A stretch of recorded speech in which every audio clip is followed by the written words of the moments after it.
ধমক, কত বড় ওয়ার্নিং দেখছেন, যে রমাদান পেয়েছে কিন্তু রমাদানের ইবাদত করার মধ্য দিয়ে সে নিজেকে জাহান্নাম থেকে মুক্ত বানাতে পারলো না, তার উপর আল্লাহ লানত, তার জন্য ধ্বংস। সাইয়েদনা জিব্রাইল বলেছেন আমিন, স্বয়ং বিশ্বনবীও বলেছেন আমিন। আওয়াজ করে পড়েন নাউযু বিল্লাহ। তাহলে রমজান আসবে আর আমরা নিজেদেরকে জাহান্নামীদের লিস্ট থেকে নাম কাটিয়ে জান্নাতীদের লিস্টে উঠাতে পারবো না। এর চেয়ে বড় হতভাগা কি আর কেউ থাকতে পারে? আওয়াজ করে বলেন। তাহলে রমাদানের এই রহমত, বরকত, মাগফিরাত, ফজিলত আমাদের কামাই করার দরকার আছে না নাই?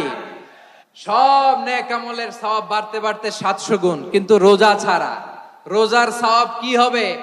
বান্দা খালি রোজা রাখে, ফেরেশতারা কিছু লিখতে পারে না আমল নামায়, কারণ আল্লাহ বলে এটা কিছু লিখিস না, কারণ as-সাওমু লি, এই রোজা রাখছে আমার জন্য, ওয়া আনা আজজি বিহি, এই রোজার সওয়াব, প্রতিদান, অ্যাওয়ার্ড এটা কিয়ামতের দিন আমি আল্লাহ নিজ হাতে দেব, নিজ হাতে দেব।